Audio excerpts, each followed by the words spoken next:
നിയമസഭാ തെരഞ്ഞെടുപ്പ് ശേഷം ആദ്യമായി ചേർന്ന ബി.ജെ.പിയുടെ കോർ കമ്മിറ്റിയിലും ഈ പറയുന്ന ഫണ്ട് തട്ടിപ്പ് വിഷയമായിട്ടുണ്ട്. അതായത് ഫണ്ട് തട്ടിപ്പിനെ കുറിച്ച് അന്വേഷണം വേണമെന്നുള്ള ഒരു ആവശ്യം പാർട്ടിക്കുള്ളിൽ നിന്ന് തന്നെ വന്നിട്ടുണ്ട്. അതായത് തെരഞ്ഞെടുപ്പിൻ്റെ സമയത്ത് ശരി നമ്മൾ നേരത്തെയും ചർച്ച ചെയ്തിട്ടുണ്ട്. എനിക്ക് തോന്നുന്നു ഏറ്റവും കൂടുതൽ ഫണ്ട് തെരഞ്ഞെടുപ്പ് സമയങ്ങളിൽ ഏറ്റവും കൂടുതൽ ഫണ്ട് ഇറക്കിയതും ഏറ്റവും വലിയ പ്രവർത്തനം നടത്തിയതും ബി.ജെ.പി ആണെന്ന് നമ്മൾ മുന്നേ ചർച്ച ചെയ്തിട്ടുണ്ട്. അപ്പോൾ ഈ ഫണ്ടിൽ തന്നെ വലിയ തിരിമറി അതിൻ്റെ ഉള്ളിൽ തന്നെ നടന്നു. അതായത് കൊടി മറിച്ച് വിൽക്കുക, ടാക്സി ചാർജ്, ഈ രീതിയിലൊക്കെ ഫണ്ട് തട്ടിപ്പ് വരുന്നു. അപ്പോൾ ഇതിനെക്കുറിച്ച് അന്വേഷണം വേണമെന്ന് പാർട്ടിക്കുള്ളിൽ നിന്ന് തന്നെ ഒരു വ്യക്തമായ നിർദ്ദേശം വന്നിട്ടുണ്ട്. ഇത് ഒരുപാട് പേര് നമ്മൾക്കറിയാവുന്ന പോലെ നിരവധി ആളുകളാണ് നിരവധി നേതാക്കന്മാർ ഈ ഫണ്ട് വരുന്നതിനെ മറിച്ച് സ്വന്തം ആവശ്യങ്ങൾക്ക് വേണ്ടി വകമാറ്റി ഉപയോഗിക്കുക. ഇപ്പോൾ ഈ കോർ കമ്മിറ്റി എന്ന് പറഞ്ഞു കഴിഞ്ഞാൽ മുതിർന്ന നേതാക്കന്മാരും ഇല്ല. എം.ടി. രമേശ് വന്നിട്ടില്ലെന്ന് എനിക്ക് തോന്നുന്നത്.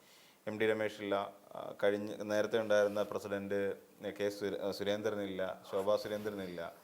അപ്പോൾ പൊതുവിൽ ഈ കോർ കമ്മിറ്റി എന്ന് പറഞ്ഞാൽ തന്നെ ഇവരൊക്കെ ഉണ്ടാവണ്ടേ? ഈ കോറാണല്ലോ ഇവരൊക്കെ തന്നെ. അപ്പോൾ അങ്ങനെയുള്ള ആൾക്കാരും തന്നെ ഇതിൽ വന്നിട്ടില്ല. കെ സുരേന്ദ്രനില്ലാതെ ഒരു കോർ കമ്മിറ്റി മീറ്റിംഗ് എന്ന് പറഞ്ഞാൽ ആലോചിച്ച് നോക്കും. ഇതിൽ എസ് സുരേഷിന് എതിരായിട്ടാണ്, അഡ്വക്കേറ്റ് അവിടുത്തെ ജനറൽ സെക്രട്ടറി ആയിരിക്കുന്ന എസ് സുരേഷിനെതിരായിട്ടാണ് പ്രധാനമായും ആരോപണം. പിന്നെ സോമൻ എന്ന് പറഞ്ഞിട്ട് ഒരു നേതാവുണ്ട്, അദ്ദേഹത്തിനെതിരെയൊക്കെയാണ്. അവരൊക്കെയാണ് ഈ ഫണ്ട് വെട്ടിച്ചതെന്നാണ് പറയുന്നത്. അപ്പം ഇതിനകത്ത് രസകരമായൊരു കാര്യം, ഇപ്പം ശ്രീലേഖയ്ക്ക് വേണ്ടിയിട്ടും ഇതുപോലെ അവരുടെ കൊടിയാണ് മറിച്ചു വിട്ടത്.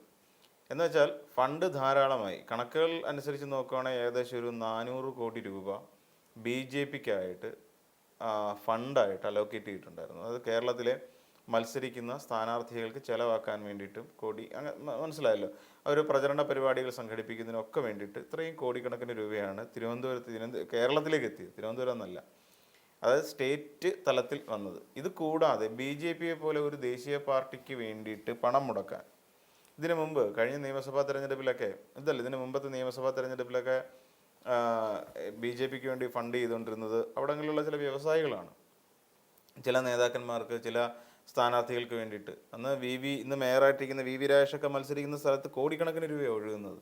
അത് ആര് ചെയ്യുന്നു എന്ന് ചോദിച്ചാൽ തിരുവനന്തപുരത്ത് ഏറ്റവും പ്രമുഖനായ ഒരു വ്യവസായിയാണ് അതിനുവേണ്ടി ഫണ്ട് ചെയ്യുന്നത്.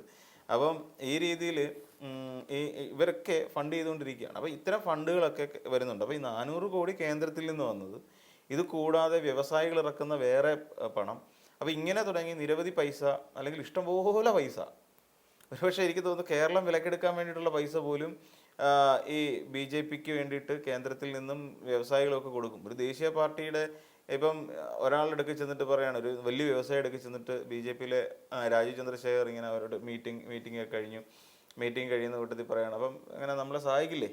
അത് തീർച്ചയായിട്ടും സഹായിക്കുമെന്ന് പറയും. ഇനിയല്ല എന്നെക്കൊണ്ട് അതിനുള്ള മാർഗ്ഗം ഇല്ല എന്ന് പറഞ്ഞു കഴിഞ്ഞാൽ അടുത്ത ആയുധം എന്താ? ബി.ജെ.പിയെ സംബന്ധിച്ചിടത്തോളം വ്യക്തമായ ഒരു ആയുധം അവർക്കുണ്ട്. ആ ആയുധത്തിൻ്റെ പേര് എൻഫോഴ്സ്മെന്റ് ഡയറക്ടറേറ്റ് എന്നാണ്. അവര് ഉണ്ട്.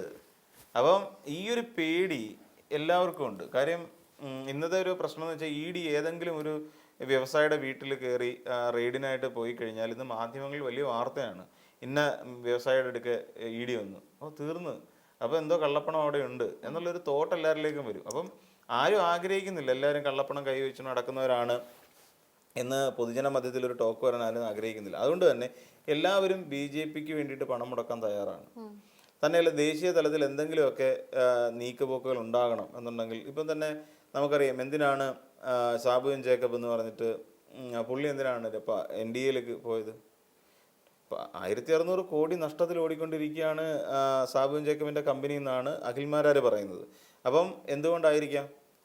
ഈ പൈസ എവിടെ നിന്നെങ്കിലും തിരിച്ചു പിടിക്കണം, അതിനൊരു ദേശീയ പാർട്ടിയുടെ ഭാഗമായി നിൽക്കണം, അല്ലെങ്കിൽ രാജ്യം ഭരിച്ചുകൊണ്ടിരിക്കുന്ന ഒരു മുന്നണിയുടെ ഭാഗമാകണം.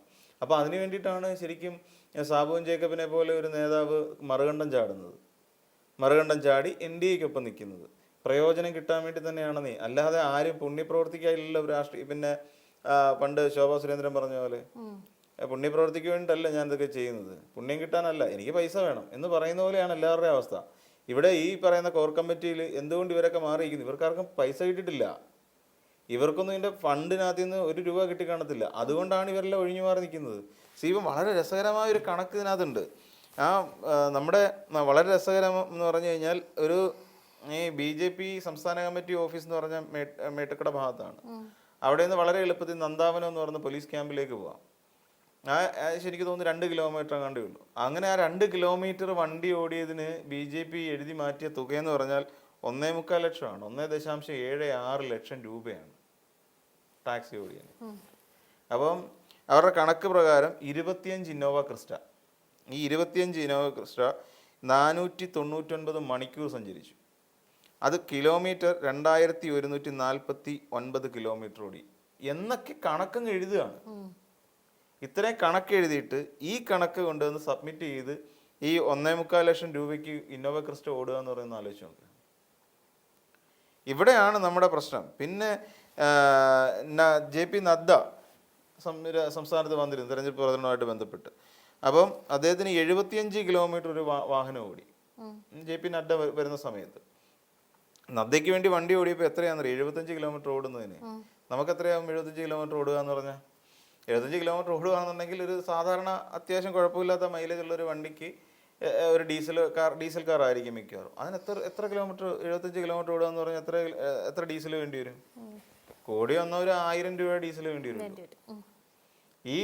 അതിനു വേണ്ടി മാത്രം വെറും 75 കിലോമീറ്റർ സഞ്ചരിച്ച ഒരു വണ്ടി അതിന് 56,160 രൂപയാണ് അതിന് ചാർജ് ചെയ്തിരിക്കുന്ന തുക എന്ന് പറഞ്ഞാൽ. ചില്ലറ കളിയാണോ കളിച്ചിരിക്കുന്നത്? അപ്പോൾ സുരേഷ് ഗോപിക്ക് വേണ്ടിയിട്ട് അതേസമയം 75 കിലോമീറ്റർ ഓടാൻ വേണ്ടിയിട്ട് ഒരു വാഹനത്തിന് 56,150 രൂപ കൊടുത്തപ്പോൾ സുരേഷ് ഗോപിക്ക് ഒരു വാഹനം ഓടി, അത് കണ്ട് 424 കിലോമീറ്റർ ഓടി. 424 കിലോമീറ്റർ സുരേഷ് ഗോപിക്ക് വേണ്ടി ഒരു വാഹനം ഓടിയപ്പോൾ അതിന് വെറും 13,857 രൂപ മാത്രമേ. അപ്പം വെട്ടിയിൽ നടന്നിട്ടില്ല എന്ന് പറയാൻ പറ്റൂ? അപ്പോൾ ഈ 424 കൂടുതൽ 75 ഇത് സിംപ്ലി കണക്കിൻ്റെ ഒരു കളിയാണെന്ന് ഇത്. അപ്പോൾ ഇങ്ങനെയാണ് വരുന്നത്. പിന്നെ ഈ ജനൻ ടി വിയിൽ ഏകദേശം ആ വണ്ടി ഓടിയത് 18,095 കിലോമീറ്റർ. 18,095 കിലോമീറ്റർ ഓടിയ ആ വാഹനത്തിന് ടാക്സിക്ക് 3,94,000 രൂപ ഇത് കണക്കിനകത്തുണ്ട്. പിന്നെ മറ്റുമാദ്യം മീഡിയ എന്ന് പറയുന്ന പേരിൽ ഉൾപ്പെടുത്തിയ ടാക്സി ബില്ല്, അതിന് 391 കിലോമീറ്റർ ഓടി, അതിന് 61,950 രൂപയാണ് കാണിച്ചിരിക്കുന്നത്. മീഡിയ ഓൾറെഡി പോകുമ്പോൾ മീഡിയയ്ക്ക് വണ്ടി ഉണ്ടാവും. ഇപ്പം ഏതൊരു ചാനൽ പോലും ആ ചാനലിന് വണ്ടി ഉണ്ടാവും. ഇപ്പം പിന്നെ അതോടൊപ്പം തന്നെ വേറെ ഏതെങ്കിലും ഒരു ഓൺലൈൻ ചാനലാണെന്ന് വെച്ചാൽ അവരും വണ്ടിയിലായിരിക്കും വരുന്നത്, അല്ലെങ്കിൽ ഒരു ക്യാമറമാൻ അയാളുടെ 2 വീലറിലായിരിക്കും വരുന്നത്. അപ്പോഴും ഈ പറയുന്ന എങ്ങനെയാണ് ഈ 61,950 രൂപ എന്ന് പറയുന്ന കണക്ക്? പിന്നെ സംസ്ഥാന മീഡിയ കൺവീനർ 2006 കിലോമീറ്റർ സഞ്ചരിച്ചതിന് ചിലവായത് 1,03,000. ഇങ്ങനെയൊക്കെയാണ് കണക്ക്. അതായത് മാർച്ച് 19 മുതൽ ഏപ്രിൽ 9 വരെ ഇതിൽ ടാക്സി ഓടി എന്ന് പറയുന്ന കണക്കിൽ മാത്രം ഏകദേശം 25 ലക്ഷത്തിലേറെ രൂപയുടെ ക്രമക്കേട് നടന്നിട്ടുണ്ട് ടാക്സി ഓടിയതിന് മാത്രമായി. അപ്പം ഇതിനകത്ത് ഈ ടാക്സിയുടെ കണക്കുകളിൽ മാത്രം നമ്മൾ പൊരുത്തക്കേട് കാണുന്നുണ്ടല്ലേ? അപ്പോൾ എത്ര ലക്ഷം രൂപ ഏതെല്ലാം വകകളിൽ പോയിട്ടുണ്ടെന്ന് ആലോചിച്ച് നോക്കും. ശ്രീലേഖ എന്തിനാ നിർത്തിയത്? ജയിക്കാൻ വേണ്ടല്ലേ? പിന്നെ എന്തിനാണ് ശ്രീലേഖയുടെ കൊടി അടിച്ചു മാറ്റി വിറ്റത്? കൊടി വിറ്റ വകയിൽ കാശ് കിട്ടി, മറിച്ചു വിറ്റു. ഇതൊക്കെ സംഭവിക്കുന്നത് നമ്മുടെ കേരളത്തിലാണെന്ന് ആലോചിക്കുക. അതായത് അധികാരം കിട്ടിയിട്ടില്ല കേരളത്തിൽ പ്രതിപക്ഷത്തേക്ക് എത്തിയിട്ടില്ല. ഇത്രയും ഒന്നും എത്താതിരുന്നിട്ട് കൂടി BJP എന്ന് പറയുന്ന ഒരു രാഷ്ട്രീയ പാർട്ടി കേരളത്തിൽ നടത്തിക്കൊണ്ടിരുന്ന, അല്ലെങ്കിൽ നമ്മുടെ ഈ നിയമസഭാ തെരഞ്ഞെടുപ്പുമായി ബന്ധപ്പെട്ട് നടത്തിക്കൊണ്ടിരിക്കുന്ന അഴിമതിയുടെ ഒരു വലിയ കഥയുണ്ട്. ആ കഥകളാണ് ഇപ്പോൾ പുറത്തു വന്നിട്ടിരിക്കുന്നത്. ഒന്ന് ആലോചിച്ച് നോക്കൂ എന്താണ് അവസ്ഥ എന്നുള്ളത്. ഇതാണ് ഏറ്റവും വലിയ പ്രശ്നം. ഇവർ അധികാരത്തിൽ കയറി കഴിഞ്ഞാൽ എന്തായിരിക്കും അവസ്ഥ? ഇനിയിപ്പം തിരുവനന്തപുരം നഗരസഭയിൽ അവർ അധികാരത്തിൽ ഇരിക്കുക, 5 വർഷം കഴിയുമ്പോൾ നഗരസഭാ കെട്ടിടം ഉണ്ടാവുമെന്ന് തന്നെ അറിയില്ല. ഇപ്പൊ തന്നെ അത് ഇടിച്ചു പൊളിക്കാനുള്ള പരിപാടിയിലാണ്. പുതിയ നഗരസഭാ ബിൽഡിങ്ങിന് വേണ്ടിയിട്ട് ഇത്രയും കാലം ഇരുന്ന മേയർമാർക്ക് ആർക്കും തോന്നിയില്ല നഗരസഭ ഇടിച്ചു പൊളിക്കണമെന്ന്. അതിൽ പുതിയൊരു നഗരസഭ കൊണ്ടുവെക്കണമെന്ന് ആർക്കും തോന്നിയില്ല. എന്നിട്ട് അവർ നഗരസഭ പുതിയ പണിഞ്ഞിട്ട് കാപ്പി പെയിന്റ് പഠിക്കും.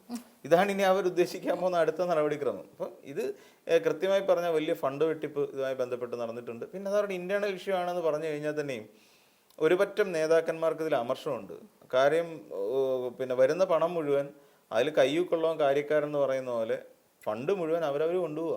ഓരോരുത്തരായിട്ട് വീതിച്ച് തൻ്റെ ഇഷ്ടപ്രകാരം വക മാറ്റി ചെലവഴിച്ച് ബില്ല് കാണിച്ചാൽ പോരെ. അപ്പോൾ ഇതുമായി ബന്ധപ്പെട്ടുകൊണ്ടാണ് തർക്കം മുറുകിക്കൊണ്ടിരിക്കുന്നത്. ഇതൊരു വലിയ പൊട്ടിത്തെറിയിലേക്ക് പോകാനുള്ള സാധ്യതകളും ഏറെയാണ്.